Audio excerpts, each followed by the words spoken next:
Good afternoon, everyone, and welcome to the 2025 Budget and Grid Management Charge Development Process. My name is Brenda Corona. On behalf of the Stakeholder Affairs, we welcome you to the initial stakeholder meeting for the Budget and Grid Management Charge process. Today, we would have some mini reminders as this call is being recorded for informational and community purposes only. Any related transcriptions should not be reprinted without the ISO's permission. If you do experience any technical issues within the WebEx, feel free to send a message to all panelists, or myself or Yolande, who is our event producer for this meeting. As well, we will be monitoring chat and also raise hand questions. To ask a question, you'll be able to open that participant chat window on the bottom right, and it'll let you be added to our hand queue. On the next slide, we'll go over the agenda on the specific topics that you'll be able to raise your hand.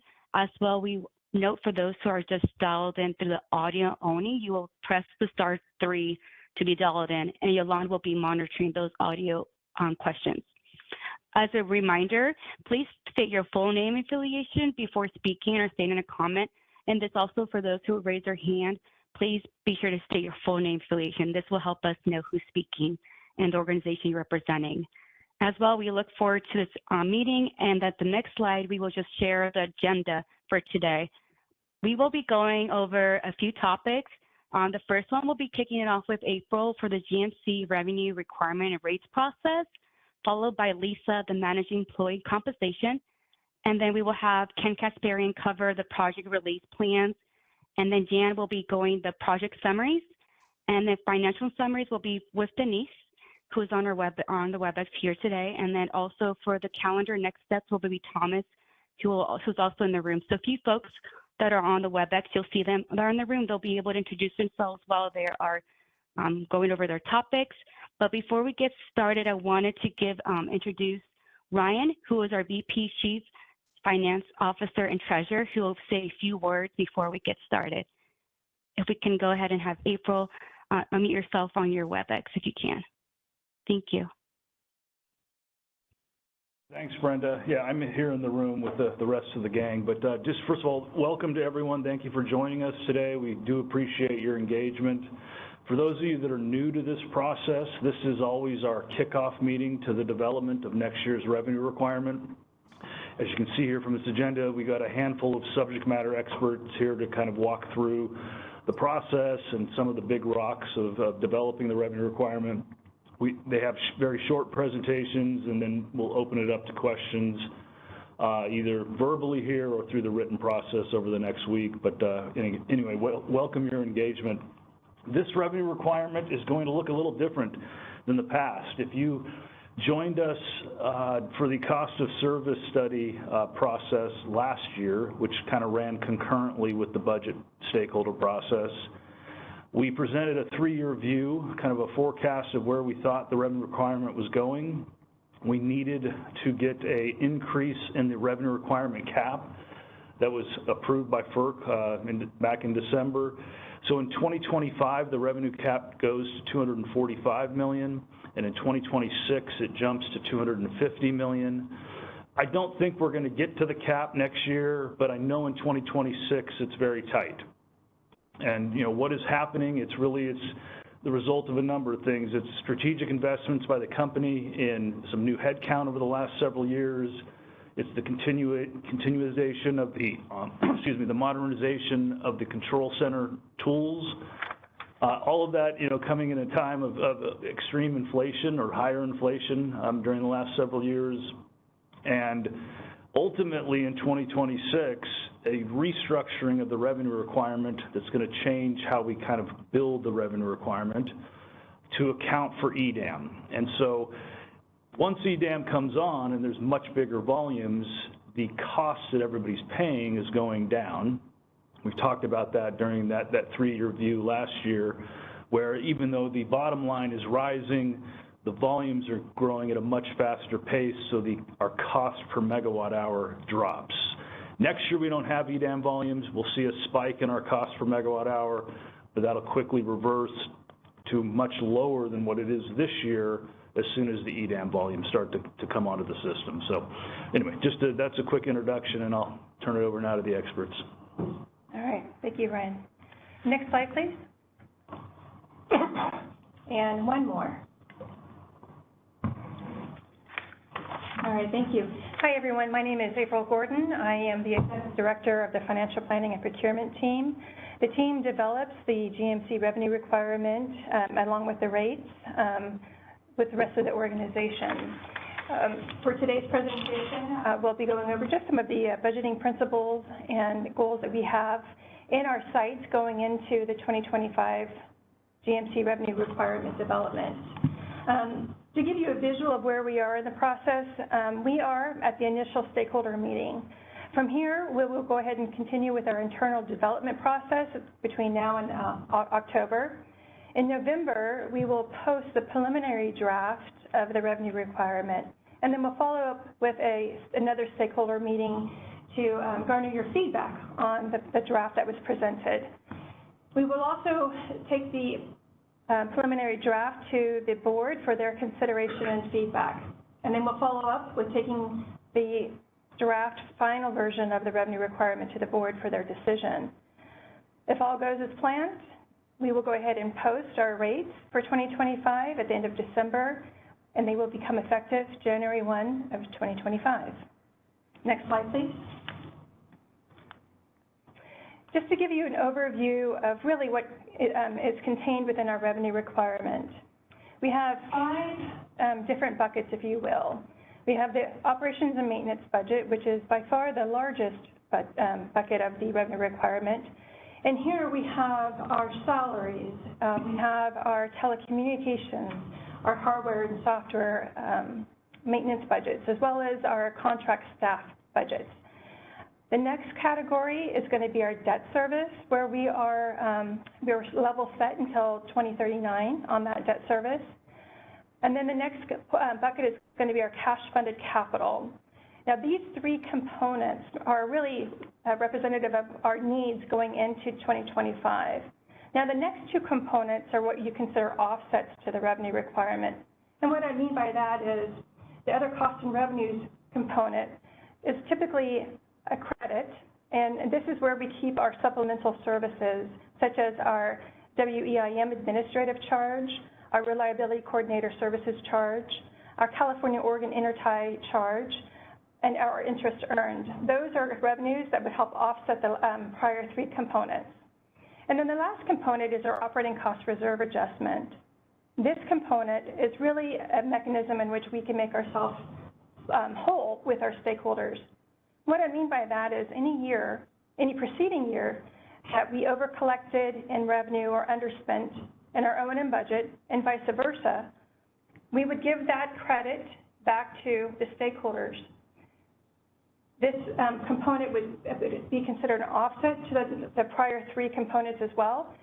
All 5 of these make up our net GMC revenue requirement.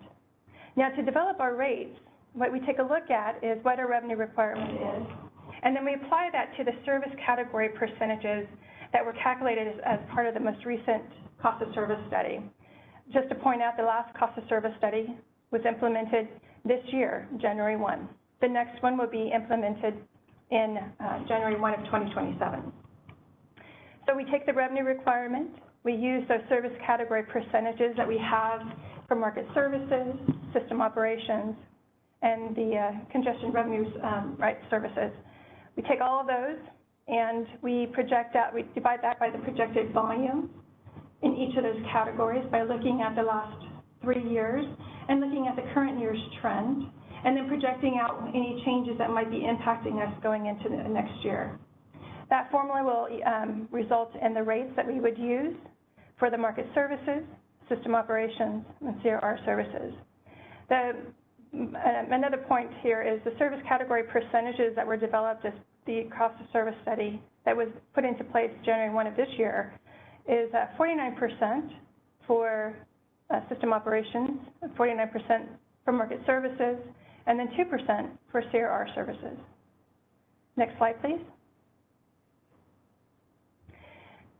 I'm just going to speak a little bit about our budgeting principles here at the ISO.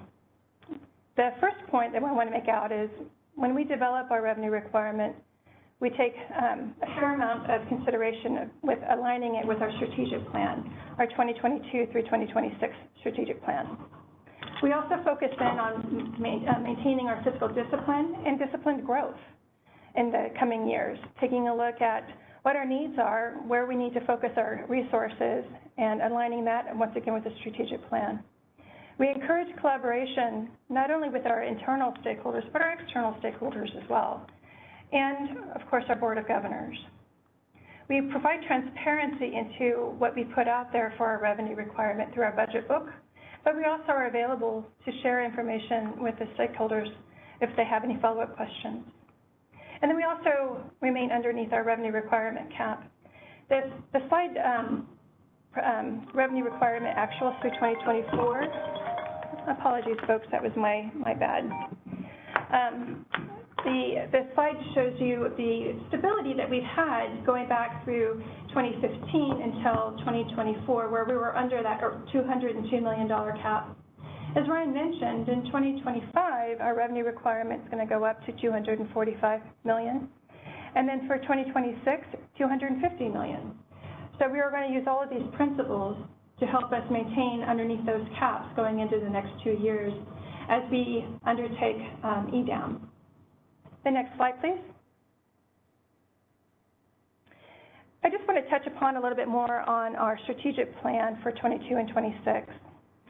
The California ISO's vision is to operate the world's most reliable, cost-effective, environmentally sustainable power system. Now, that's a mouthful, but really what I want to point out is that our strategic plan serves as a central organizing principle for the ISO, and it guides the priorities of our internal and external efforts over the coming years.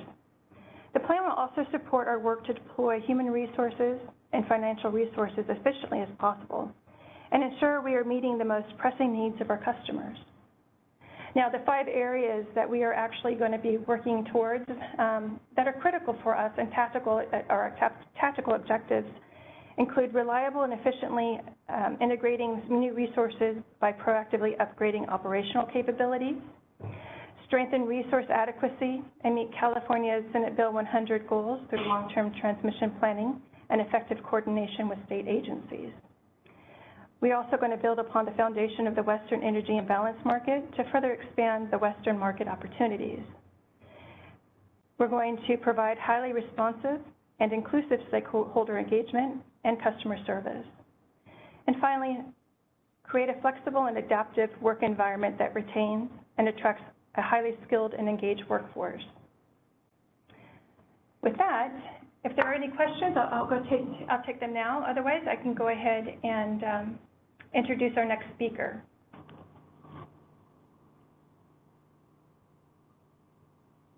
There's no more questions in queue right now, April. All right. Thank you, Brenda. Next up is Lisa Johnson, who will be going over the managing employee compensation. Thank you, April. Our compensation program is really designed to support our philosophy to attract, train, motivate, and retain our top talent. We start with our competitive pay practices in going out to the market. Every other year we'll go out and conduct salary surveys, matching up to 100% of our ISO positions. We also have a pay for performance philosophy, and this starts with currently our goals that are set at the company level, approved by the board. Those goals are then cascaded and tailored down to our individual employees. Each goal, we set high performance goals that align with the company goals. They're evaluated at year end, the results against the company performance as well as the individual performance. We then incorporate merit and promotion salary increases based on the performance in alignment with our budget. We maintain a strong performance management program by including individual performance plans that include core responsibilities as well as stretch objectives. Throughout the year, we provide ongoing feedback, coaching, and support to our employees to ensure that we meet our goals by the end of the year. Is there any questions?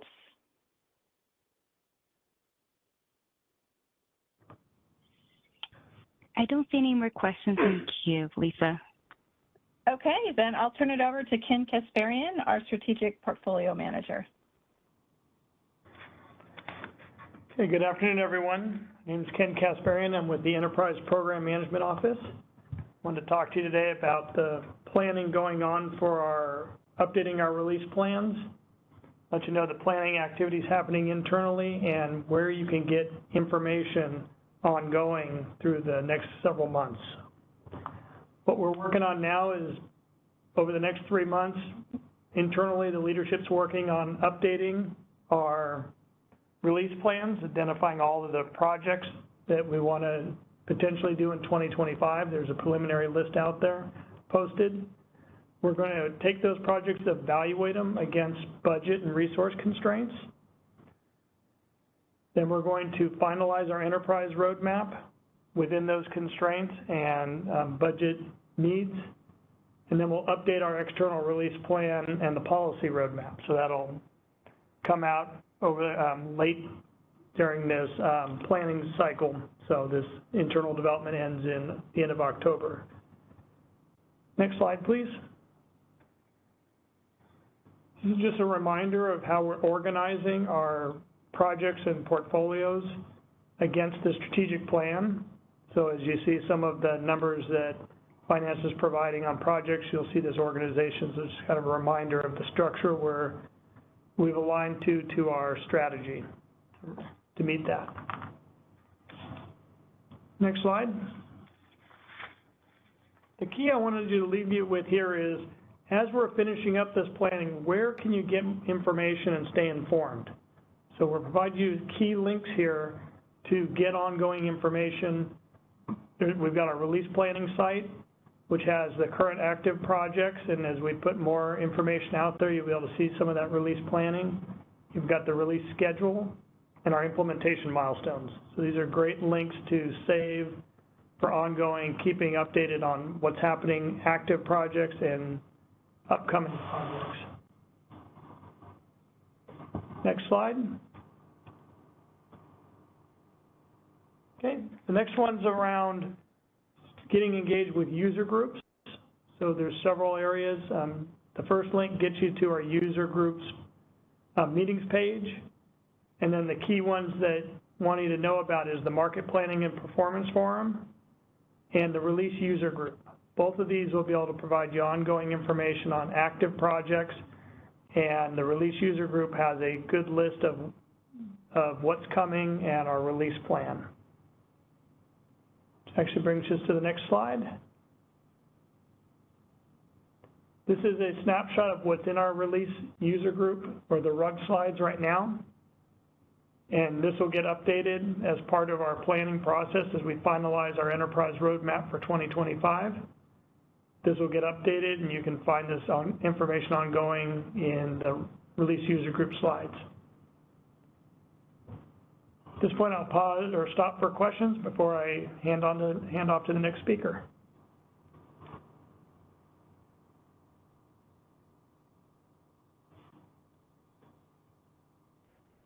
If anyone has a question, just please use the raise hand icon above your chat window. But at this time, I don't see any questions in queue.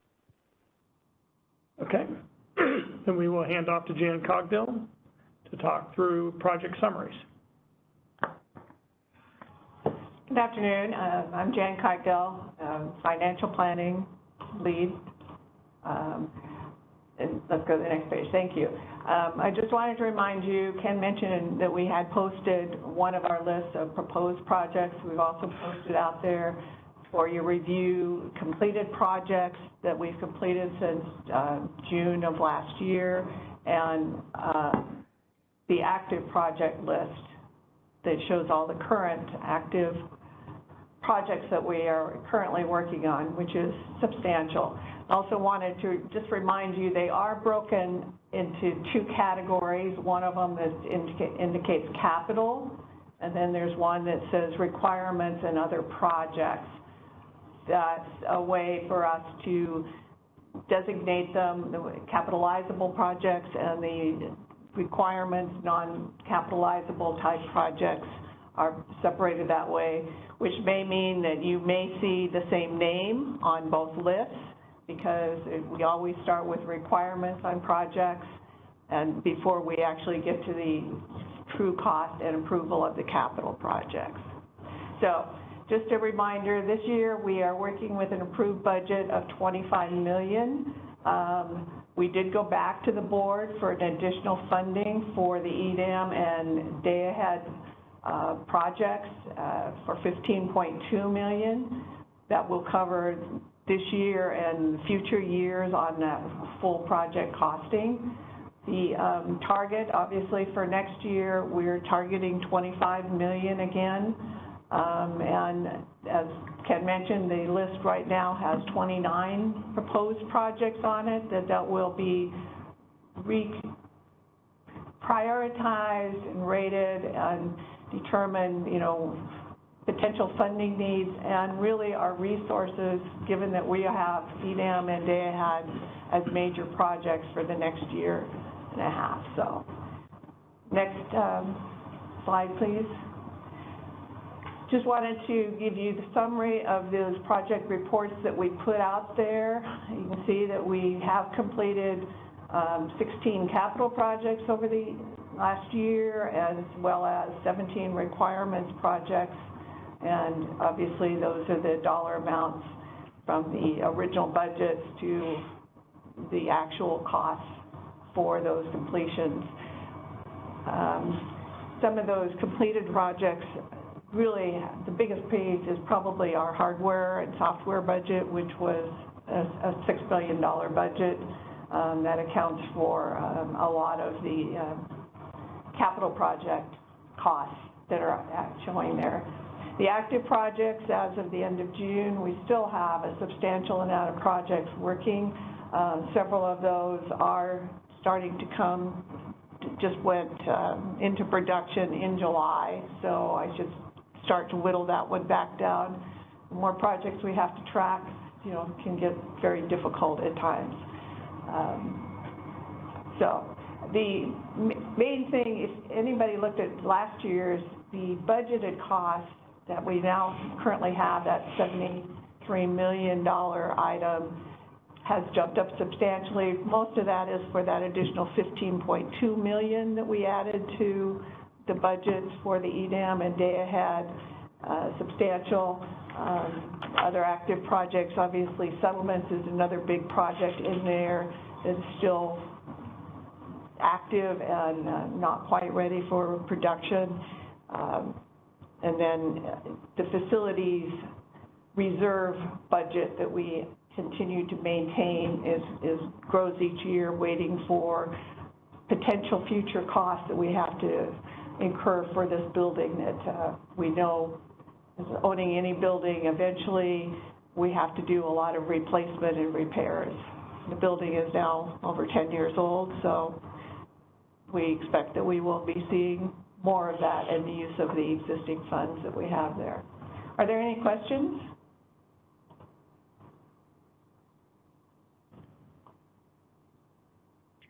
I don't see any questions. Yolanda, do you have any questions on your end that you see? I can't see any. No. All right, thank you.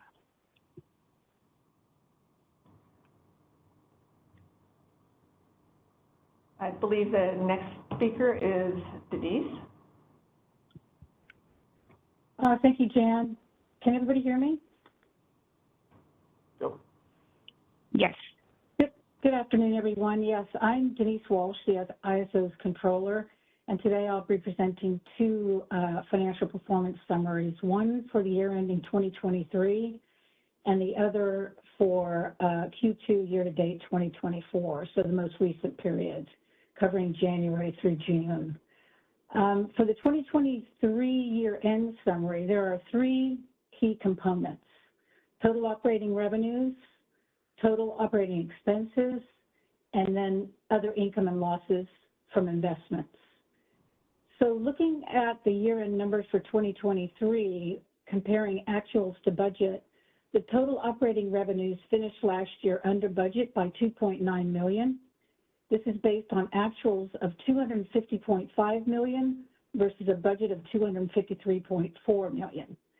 The GMC is attributable for most of this. It was under budget by $2.5 million, and this could be accounted for due to the rate change that happened back in May 2023. two of the service categories for GMC were reduced during that time. The total operating expenses also came in under budget by $2.2 million, based on actuals of $236.2 million versus a budget of $238.4 million. The under budget was partially due to salaries and benefits. That particular category was lower by $6.3 million, and it was offset by some of the other expense categories being higher. So that's the accounting for the $2.2 million variance. Finally, the other income and losses from investments was $12.7 million over budget this year. We had actuals at $16.7 million and the budget of $4.0 million. This variance is due to the higher income being earned due to the changing interest rate environment, and there are some unrealized gains. So that's the recap for the 2023 year end. The audited financials are out on the website. They were issued back in May, so feel free to take a look at those if you're inclined.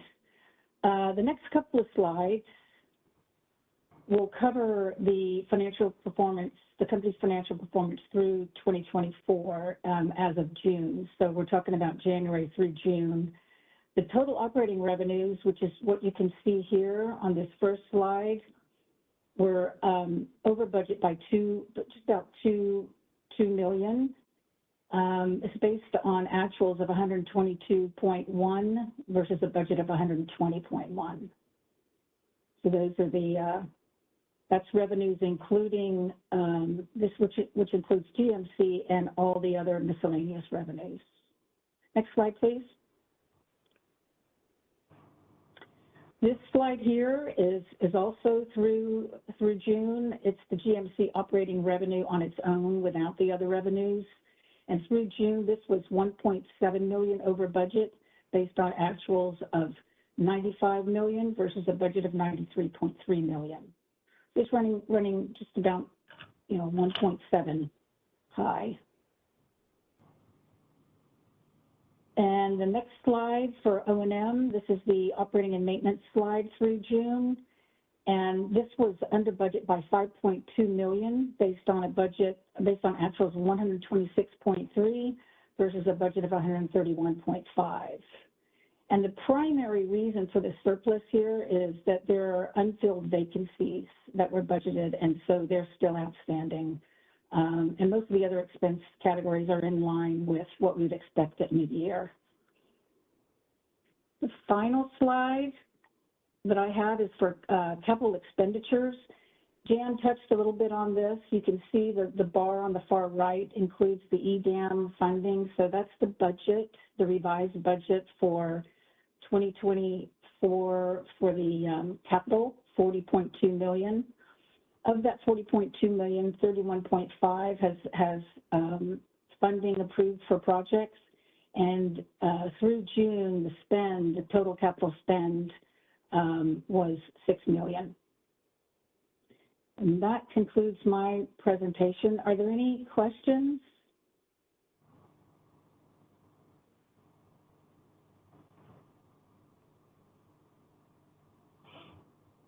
I don't see any questions at this time. Thank you, Brenda.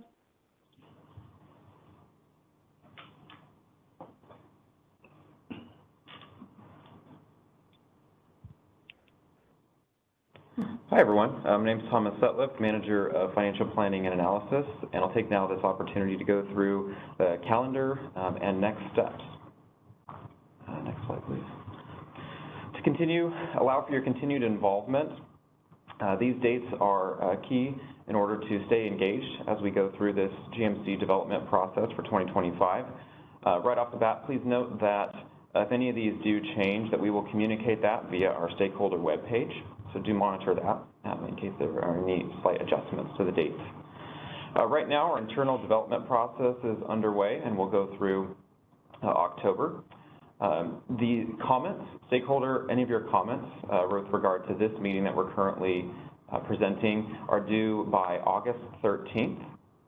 And then we will have 1 week to respond to those and post those out to the website website by August 20th. Once we do that, note that those comments are considered during the development process. So if you have any comments or concerns or questions, please do get those in ASAP, and so we can consider that during our internal development process. Once we develop our draft revenue requirement, we will post that to the website by November 1st. And then a few days later, on November 5th, we will have another meeting to present that to you all. Again, there will be another opportunity for your written stakeholder comments. That'll be due by November 12th, and then we will post our responses to those comments by November 19th. Now, in the middle of that, we will also be presenting our preliminary draft revenue requirement at the Board of Governors meeting in the executive session on November 7th. And then we will submit the draft revenue requirement for approval, the last date there, December 18th. At the general session, there'll be another opportunity for you to engage before we request the final approval on December 18th. And then, assuming it all goes well, as April mentioned earlier, we would then post the revenue requirement and the subsequent rates to our website by December 20th. I'll now hand this back over to the host, and she can go through the process for submitting your comments. So thank you all. Thank you, Thomas. At this time, the next slide just demonstrates the comments that are being due at the end of August 13th. I went ahead and sent that on chat for those on the WebEx. Feel free to locate the meeting that's on your web page, process page, and you'll be able to submit comments on the commenting tool. If you do experience any technical issues on the commenting tool, feel free to email us at the ISO Stakeholder Affairs at CAISO.com to make sure your comments are submitted and posted on time. Also, we will be going over a few announcements for the California ISO. The first one is that we have the save the date for the Resource Interconnection Standards Fair. This was, back in the day, used to be called the Interconnection Fair, but this year we renamed it for the Standards Fair for the process of it having a topic for the Cluster 15. We do invite those who want to come in person. To do that, you have registered by the September 13th date. As well, this forum will include a number of different discussion topics, including the outlining of the interconnection requirements for new resources that are trying to connect to the ISO grid, as well for other regulatory agencies. We also have people that are planning to participate have already. So we have about 50 attendees. Those numbers are climbing, but that opportunity is still open for those who want to participate. And then the next one is the Stakeholder Symposium that'll be hosted this year. This will be on the Welcome Reception on October 29th at the Kempton Sawyer Hotel with the Stakeholder Symposium one-day event at the State Credit Union Convention Center. We definitely invite all that have been participating in the past that this year we will have a lot of sponsorship opportunities, as well as topics and agenda that has been already posted. We are currently looking at more opportunities for those who want to participate, but at this time, check our website on eventmobi.com/2024 Stakeholder Symposium. And then lastly, we do have the energy blog that just got posted a few days ago that posts on the 20-year transmission outlook with Neil Miller and his team. This has a lot of highlights with the interconnection process, as well. Danielle Mills covers a few areas that she's working on with initiatives. So if you are very interested, check out that blog, and as well as the other blogs that have been posted prior. But we do plan on posting more information that are up to date with what the community is working on. And then the last one for sure will be the policy initiatives landing page for the new policy initiatives. So this is another opportunity for those who are in initiative proposal development phase to get an idea of the ongoing policies on a more overall high level scale. So this will give you a glance of each initiative that are currently working on with my group and as well as the policy team. This will kind of be it's a PDF, and it's really great for those who want to know what the next meetings are coming. So this ties in with the release user groups, and as well as before implementation. So this gives a high level view. So definitely check that out if you can on the ISO Stakeholder Center page. At this time, thanks so much for everyone joining, and thank you to our subject matter experts, our VP, our Executive Director, April, and those who were able to assist us on this beautiful meeting. And hopefully everyone has a great day, and then we will have this recording posted shortly, maybe by the end of the week, and then we'll look forward for your comments that are due by the end of August 13th. So feel free to submit those so we can get you guys a response in a timely manner. Thanks so much, everyone, and hope everyone has a great day. Take care. And Yolanda, you go ahead and close our call. The conference is now over. You may now disconnect. Have a wonderful day.